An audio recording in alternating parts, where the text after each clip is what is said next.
야곱이라는 사람, 그는 일찍이 아버지와 형을 속이고 형이 받을 복을 가로채어 형의 미움을 사서 외삼촌 라반의 집으로 도망가서 살았던 사람입니다.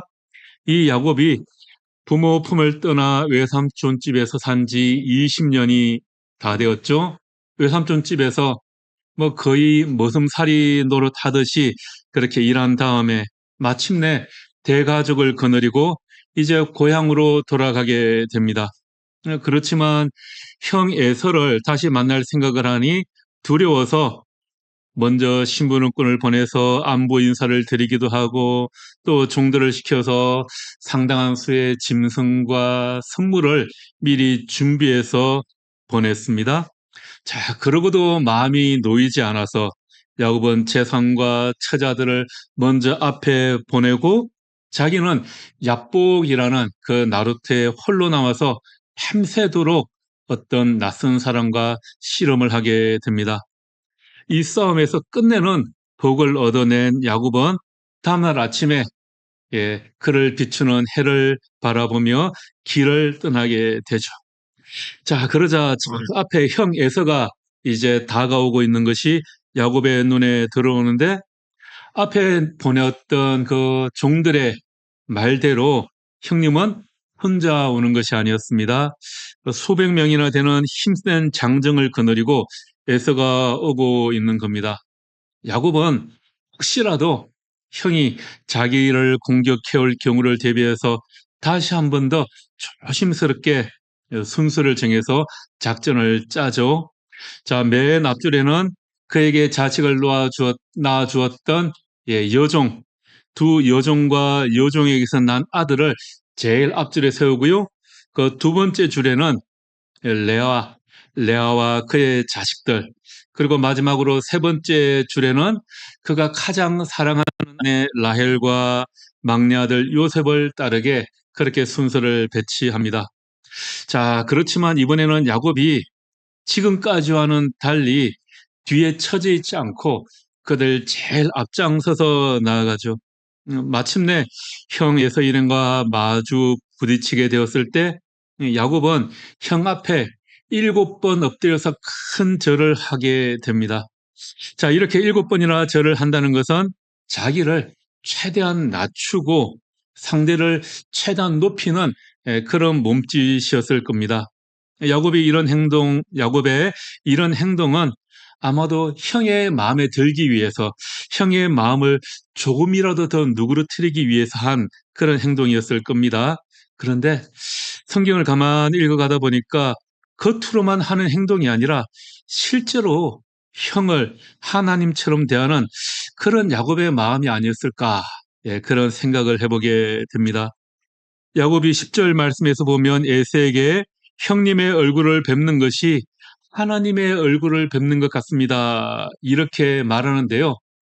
빈소리를 하는 것이 아니라 진심인 것 같아요. 7번이나 청성스럽게 땅에 엎드려 절한 다음에 자기에게 다가오는 야곱에게 형 에서는 어떻게 합니까? 달려가서 그를 맞아 부둥켜 안습니다. 그렇게 함으로써 20년 동안 묵어있던 둘 사이에 그 부하의 관계가 화해가 되는 그런 중요한 장면이 됩니다. 우리가 누가복음 15장 20절 말씀에 보면 집 나갔던 그 둘째 아들을 기다리는 그 아버지의 모습이 나오죠. 그 집 나갔던 아들이 돌아오는 모습을 본 아버지가 어떻게 합니까? 그가 아직도 먼 거리에 있는데 그의 아버지가 그를 보고 측은히 여겨서 달려가 그의 목을 껴안고 입을 맞추니라. 그렇게 되어 있는 것처럼 오늘 우리가 읽은 본문 4절에도 에서는 야곱에게 달려와서 그를 끌어안고 두 팔을 껴안았을 거예요. 그죠? 그리고 목을 끌어안고서 입을 맞추고 둘은 함께 울었다. 그렇게 표현하고 있습니다. 아마 둘의 그 감정이 이 당시에 봄날에 눈 녹듯이 그렇게 녹아내리지 않았을까. 그렇게 생각이 됩니다. 자, 그런데 여기에서 그와 입맞추고라는 이 단어 히브리어 글자 위에 다이아몬드 별표 모양의 점들이 다 찍혀 있다고 그래요. 주보 안쪽에 보면 예, 그 중간쯤에 그렇게 표시가 되어 있는데 그 히브리 단어 위에 별표 모양의 다이아몬드 모양의 점이 이 각 단어 위에 찍혀 있다고 합니다. 그 히브리어에는 원래 그 글자 단어 밑에 그 발음을 나타내는 모음 기호가 붙는데 글자 위에 이렇게 점이 붙는 경우는 드물다고 그래요. 히브리 성경이 한 15번 정도 이 단어가 나오는데 이런 점을 국화라고 한다고 합니다. 이렇게 점이 찍혀 있는 이유는 이 단어에 어떤 중요한 의미가 있거나 뭔가 좀 이상하다라고 여겨지는 예, 그런 단어들에 이런 별표 점이 찍힌다고 해요. 그래서 유대 학자들이 좀 이 부분은 특별한 해석이 필요한 부분이다. 예, 그런 단어들에 한 15개 정도의 단어에 점이 찍혀 있다고 합니다. 이것 때문에 유대 전통에서는 이 에서가 야곱을 진정으로 용서하고 화해한 것일까 하는 그런 의심을 좀 한다라고 합니다. 그런 해석들에 대해서는 주보에 좀 이제 표시를 해 두었습니다. 어쨌든 오늘 성경상으로 보았을 때는 두 사람이 아주 극적으로 화해를 하게 된 것 같아요.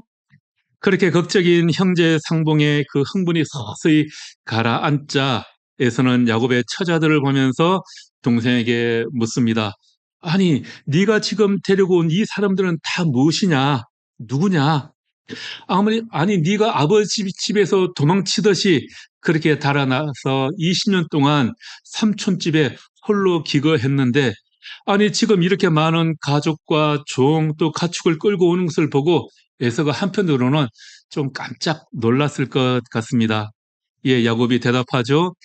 하나님이 주의 종에게 은혜로 주신 자식들입니다. 이렇게 이야기합니다. 야곱은 형 에서를 향해서 형님의 동생이 아니라 주의 종 이렇게 표현을 하죠. 히브리 원문을 보면 당신의 종 이렇게 되는데요.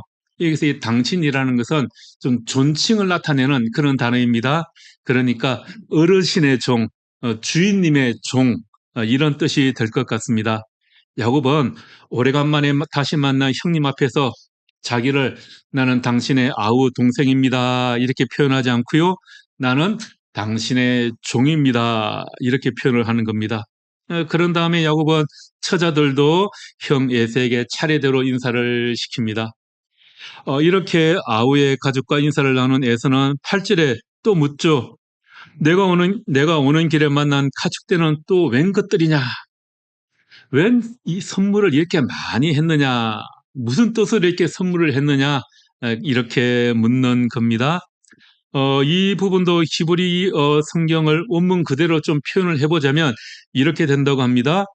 내가 오는 길에 만난 이 짐승떼는 나에게는 사실 이제 별 의미가 없는 것들인데 너에게는 얼마나 중요한 것들이냐 이런 의미로 해석할 수 있다고 합니다.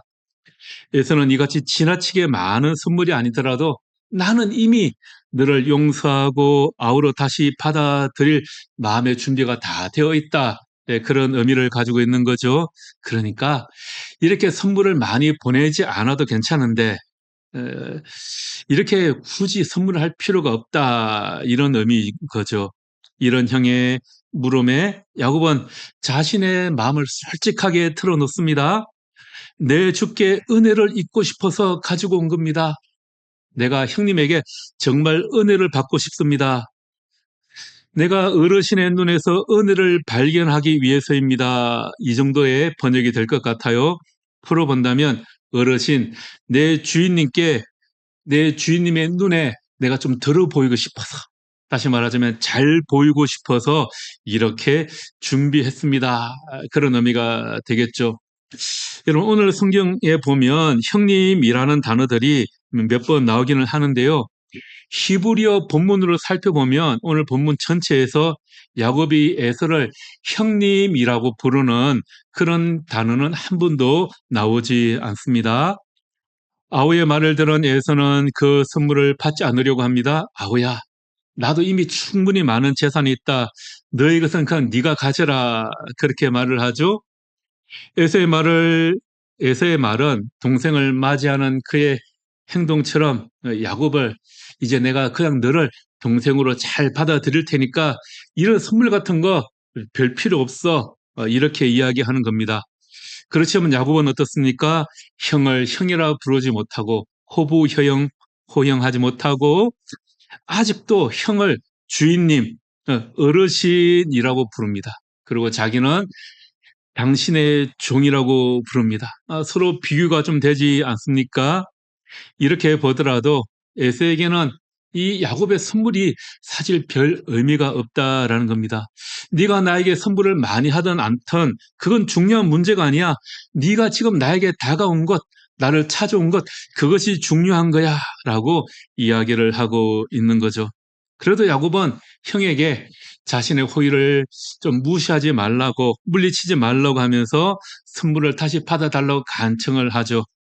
그리고 마침내 에서도 그 선물을 받아들임으로써 오늘 본문 이야기는 이렇게 화기애애하게 마무리가 됩니다. 자, 여러분, 에서와 야곱이 처음에 갈라지게 된 이유가 무엇이었습니까? 이들의 사이가 나빠진 이유는 복 받는 문제로, 아버지가 내려줄 그 복을 받는 문제로 서로 다투었기 때문입니다. 장자의 축복을 누가 물려받을 것인가? 아버지의 유산을 누가 물려받을 것인가? 누가 권력을 차지할 것인가 하는 문제로 서로 다툰 겁니다. 그렇게 복받는 문제를 두고서 서로 사이가 나빠졌던 야곱과 에서 형제가 20년 이상 지난 다음에 이제 다시 만나서 아주 기쁨으로 얼싸안는 그런 모습을 오늘 본문에서 우리는 보게 됩니다. 야곱이나 이삭에게 있어서 진정한 복은 형제끼리라도 피 터지게 싸워서 이기는 놈이 혼자 다 차지하자, 복을 다 누리자, 이것이 아니라 다시 만나 화해하는 것이 진정한 복이다라는 것을 우리가 알게 되죠. 그런 이야기가 있더라고요.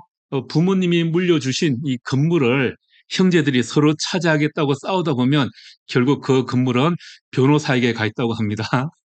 예, 서로 자기가 가지겠다고 비싼 변호사 사서 싸우다 보면 결국 그 돈이 다 변호사에게 간다는 거예요. 결국 자기만 손해를 보게 된다라는 거죠. 여러분, 이런 이야기는 그저 옛날 옛적 지나간 이야기가 아니라 분열과 다툼, 갈라치기로 병들어 있는 우리나라와 또 우리 사회, 우리 한국 교회에 주는 귀한 교훈의 말씀이 되는 것 같습니다. 우리나라가 지금 그렇지 않습니까? 우리나라 정치는 분열과 다툼, 갈라치기, 지역 비하, 세대 갈등 이런 것들로 참 병들어 있습니다. 지난 정권에서는 자기 마음에 들지 않는다고 총칼로 반대하는 세력들을 억압하려고 했죠. 비유적인 것이 아니라 진짜 총칼을 든 군인들이 동원되었습니다. 그런 의미에서 야곱과 에서의 모습에서 우리와 또 우리 사회에 주는 교훈이 있을 것 같습니다. 첫째, 우리는 다시 만나기 위해서 노력해야 한다라는 겁니다. 야곱은 에서를 만나기 위해서 먼저 출발했습니다.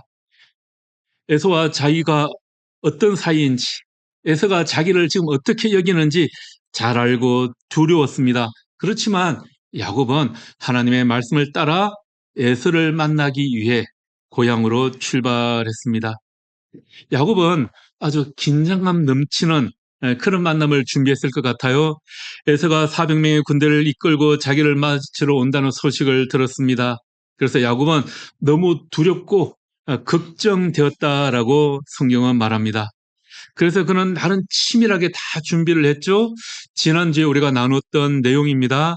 그러나 마침내 에서가 나타나자 그가 가지고 있던 그 모든 두려움들은 근거가 없는 것으로 드러났습니다. 에서는 야곱을 만나기 위해서 달려와서 야곱의 목을 끌어안고서 입을 맞추고 둘은 함께 울었습니다. 에서의 행동에서 보면 야곱을 향한 분노, 적개심, 복수 이런 것들은 하나도 없었습니다. 야곱이 괜히 홀로 걱정하고 불안해했던 겁니다. 우리나라도 그런 것 같습니다. 만나야 되는데 만나지를 못하고 있죠. 한 나라의 대통령의 중요한 책무 중에 하나는 이 사회적인 갈등을 조정하고 또 아픔을 겪는 사람들을 만나서 위로해 주는 거죠. 그런데 지난 정권에서는 아주 먹는 것만 좋아하던 어떤 사람이 사회적 대참사가 일어나도 그 유가족들을 만날 생각도 하지 않고 그들의 억울함과 슬픔에 전혀 귀 기울이지 않았습니다. 또 화재 현장에 가서는 화재 현장을 배경 삼아서 사진이나 찍고 화재 피해를 본 사람들을 만나지도 않았어요. 또 태풍 피해를 본 어느 보리밥집에 들어가서는 상인이 죽겠다고 살려달라고 애걸복걸하는데 그냥 지나치더니 벽에 걸려있는 보리밥 사진을 바라보면서 맛있겠다 하고 침을 꼴깍 삼키는 그런 모습을 보지 않았습니까? 타인에 대한 연민이 정말 쥐꼬리만큼도 없는 그런 사람이 있었죠. 여러분, 우리가 우리 몸에서 가장 신경 쓰이는 부분이 어디입니까? 자기 몸에서 아픈데 신경이 우리가 쓰이게 되잖아요. 이 손가락에 가시 하나만 찔려도 그곳이 아파서 제일 신경이 쓰입니다. 내 몸에 아픈 곳이 있으면 그곳에 제일 먼저 손이 가고 신경을 쓰는 게 당연한 거죠. 또 가족 중에 가장 신경 쓰이는 사람은 누굽니까? 아픈 사람이 있으면 그 사람에게 제일 신경이 가게 됩니다. 그것이 당연한 이치인 거죠. 그런데 이런 곳에 손이 가지 않는 사람은 인간이기를 거부한 것이 되겠죠. 만나기 위해 노력을 해야 되는데 오히려 갈라치기로 자기 인기를 유지하려고 하는 사람들도 있습니다. 여러분, 이런 것들을 우리가 조심해야 합니다. 우리는 먼저 만나야 한다라는 거죠. 이번 주 수요일이 6.25 전쟁 75주년이 됩니다. 남한과 북한도 만나야 합니다. 만나야 할 사람끼리 만나지 못하면 서로 적대시하기만 하면 갈수록 더 그 거리가 멀어지게 되는 겁니다. 북한이 남한을 부를 때 남조선이라고 호칭을 하는데 2년 전부터 남조선이라고 하지 않고 대한민국이라고 부르고 있습니다. 우리가 남한, 북한이라고 부르는 것은 뭡니까? 우리나라 이 대한민국은 한반도 안에 있는 유일한 합법 정부라는 거예요. 그래서 이 한반도 내에서 같은 민족이 남쪽과 북쪽으로 나누어져 있다라는 그런 의미에서 남한, 북한 이렇게 부르는 겁니다. 그런데 북한이 우리를 남조선이라고 부르지 않고 대한민국이라는 우리나라 공식 국호를 부르는 거는요, 이제 우리는 더 이상 같은 민족이 아니라 다른 나라 대 나라로 대하겠다, 그런 의미가 있는 거죠. 관계가 더 멀어졌다라는 겁니다. 만나야 할 사람을 적대적으로만 생각하니까 이렇게 거리가 더 멀어지게 되는 겁니다. 그래서 상대를 만나기가 두렵고 껄끄러운 것이 있지만 그래도 먼저 만나는 것이 중요하다라는 겁니다. 야곱은 고향으로 가는 길에 형 에서가 부하 400명을 거느리고 오고 있다는 소식을 듣고 너무 불안하고 두려웠습니다. 하지만 야곱은 피해 도망가지 않았습니다. 일단 만나야 문제가 해결되기 때문입니다. 자, 야곱은 어떤 자세로 에서를 만나기 위해 준비했을까요? 처음 출발할 때와는 자세가 많이 달라졌죠? 하나님과 이기고 난 후에 주님은 야곱의 이름을 이스라엘이라고 불러주셨습니다. 야곱이 이스라엘이 되었습니다. 이름을 바꾸었다는 것은 그의 성품, 인격이 바뀌었다라는 의미입니다. 하나님께서 야곱을 만지신 이후에 야곱은 말 그대로 새로운 사람이 되었습니다. 처음 에서에게 사람들을 보낼 때는 종을 먼저 5무리로 나누어서 순서대로 보냈습니다. 그 뒤에 자기 가족을 보내고 자기는 맨 뒤에 따로 남아 있었습니다. 그리고 약복 강가에서 하나님과 겨루고 난 이후에 에서를 만날 때도 처음에는 두 여종과 여종에게서 난 아들을 제일 앞에 세우고 두 번째 줄에 레아와 그가 난 아들을 세우고 맨 뒤에 라헬과 요셉을 세우고 자기는 그 뒤에 또 따라갔습니다. 왜 그렇게 했을까요? 그가 가장 사랑하는 아내와 아들은 필요하다면 도망칠 수 있게, 빨리 도망칠 수 있게 그렇게 아마 제일 뒤에다가 세워 놓았을 겁니다. 하지만 이번에는 야곱이 좀 달라진 모습이 있죠. 그렇게 배치를 했지만 에서를 만나기 위해 제일 앞에 서게 됩니다. 그리고 형에게 7번 절을 하고 나아가죠. 그리고 그의 가족들도 에서에게 큰 절을 합니다. 그리고 형을 내 주님이라고 부릅니다. 자신을 에서의 종이라고 합니다. 한때는 형을 이기기 위해서 정말 온갖 짓을 다 했지만 이제 자기가 고개를 숙이고 지는 것이 진정으로 이기는 것이라는 사실을 깨달았던 겁니다. 야곱은 지난밤에 하나님과의 씨름에서도 이겼다고 생각을 했습니다. 그래서 이스라엘이라는 이름을 얻었습니다. 그러나 그것은 하나님께 자기가 항복을 했을 때 하나님께서 주신 축복이었습니다. 야곱은 그것을 깨달았던 거죠. 우리가 사람들과의 관계에서도 마찬가지인 것 같습니다. 자신을 좀 겸손히 여기고 내가 먼저 양보하면 진정한 축복이 우리에게, 나에게 먼저 찾아오게 됩니다. 야곱이 에서에게 머리를 먼저 숙였을 때 에서의 마음이 그렇게 녹아내렸을 겁니다. 우리나라에 그런 사람이 하나 있죠. 누가 질문을 하면 턱을 이렇게 딱 쳐들고 대답을 하는 사람이 하나 있어요. 단체 사진을 찍을 때도 꼭 발 뒤꿈치를 들고 까치발을 하고 자기 키를 조금이라도 크게 보이게 만들려고 노력하는 사람이 있습니다. 자기가 말을 엄청 잘한다고 서로 뿌듯하게 여기는 것 같아요. 그런데 그렇게 스스로를 높이는 것, 그것은 자기가 높아지는 것이 아니라 오히려 다른 사람들의 손가락질의 대상이 되고 비아냥 그림의 대상이 될 수 있습니다. 큰 착각을 하는 거죠. 여러분, 우리가 다시 만나기 위해서, 화해를 위해서는, 평화를 이루기 위해서는 내가 먼저 낮아져야 한다. 겸손해져야 합니다. 자기가 손해를 보는 것 같더라도 양보하고 먼저 머리를 숙일 줄 알아야 합니다. 그런 마음으로 어쨌든 먼저 만나면 문제가 해결될 수 있습니다. 그렇게 만났을 때 어떻게 될까요? 오늘 본문의 화해 사건에서 야곱이 형 에서에게 하는 말들 가운데 거듭해서 반복되어 나오는 낱말 하나가 있습니다. 그것은 은혜 또는 은혜를 베풀다라는 말입니다.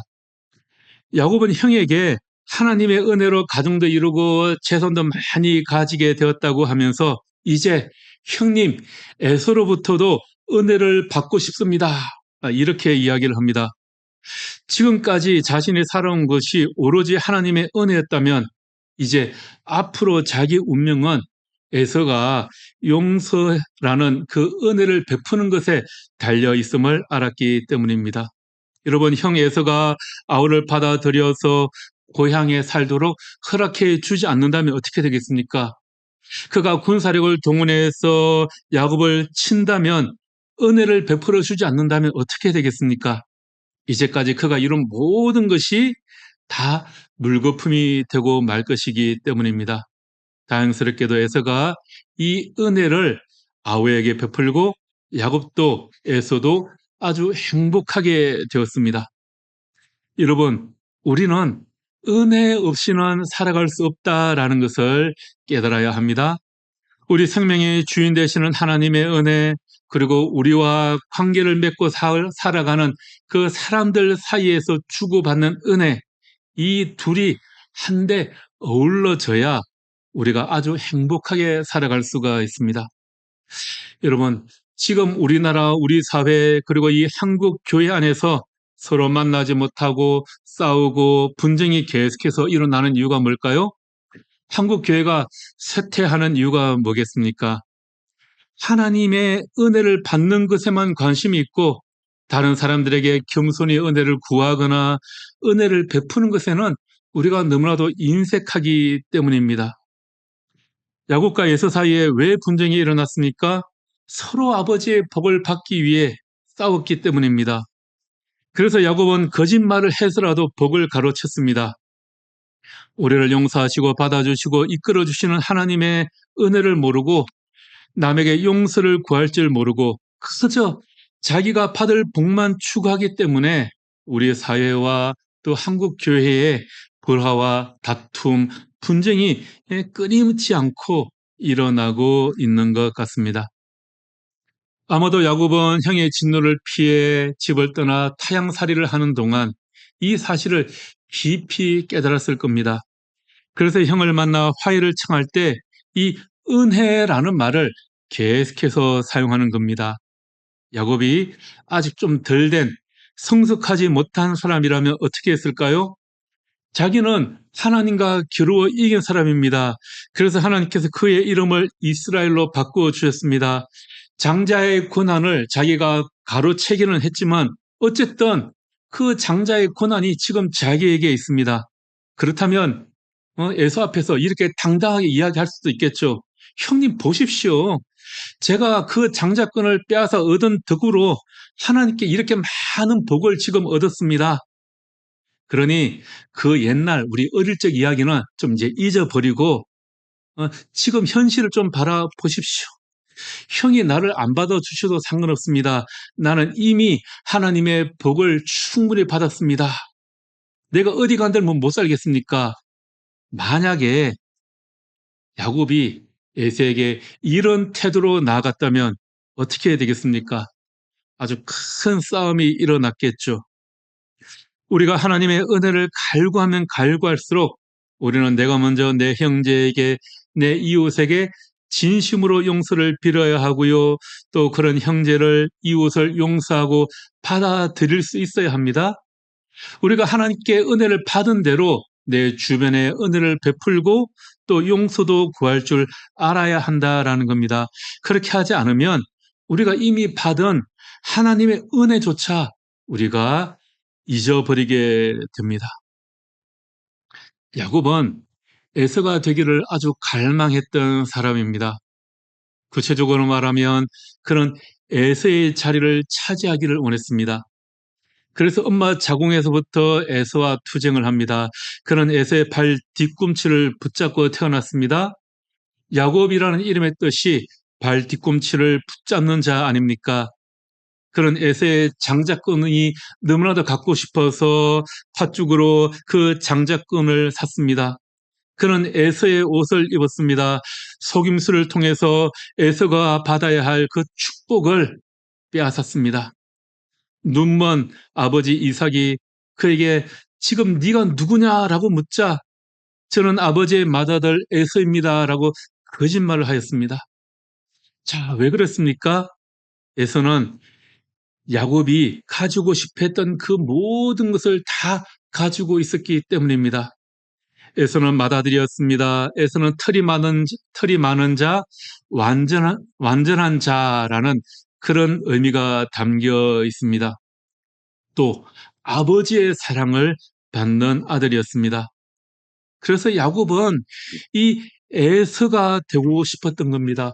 에서가 가지고 있던 것을 자기가 너무나도 가지고 싶었습니다.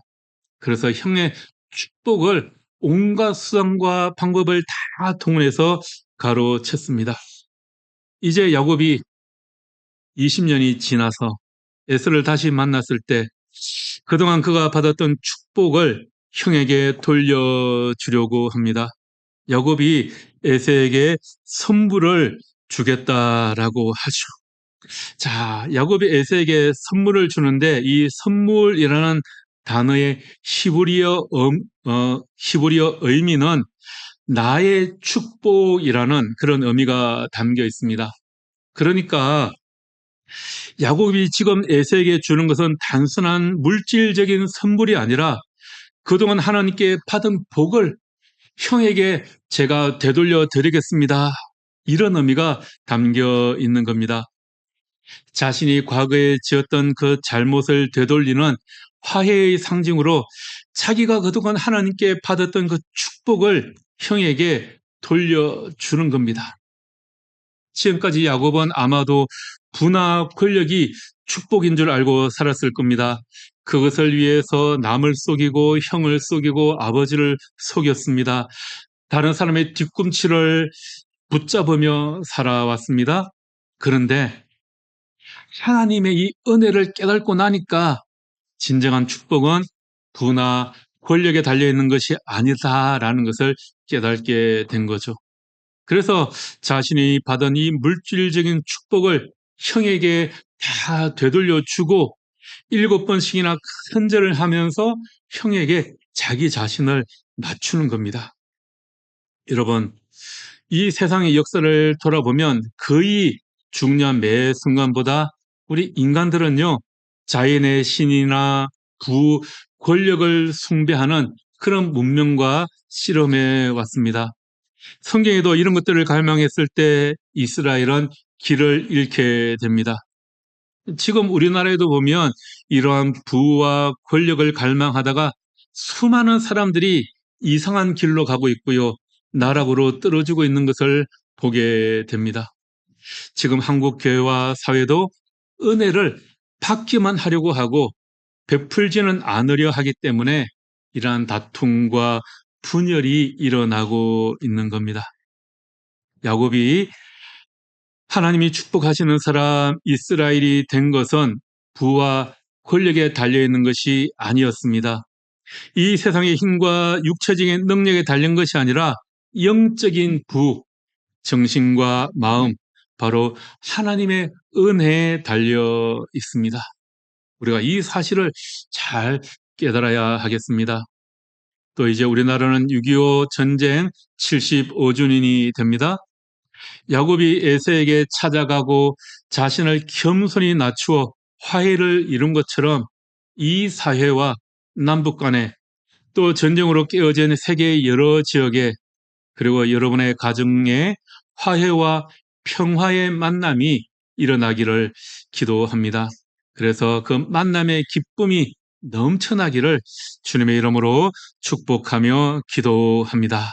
아멘. 기도하겠습니다. 하나님, 야곱과 에서가 다시 만나 화해하고 눈물로 껴안았던 그날처럼 우리 사회에도 가정에도 교회에도 다시 만나는 은혜가 있게 하옵소서. 특별히 6.25 전쟁 75주년을 맞아 남과 북이 화해의 길을 걷고 또 전쟁으로 고통받는 세계의 모든 지역에 주의 평화가 임하기를 간절히 기도합니다. 예수님 이름으로 기도합니다. 아멘.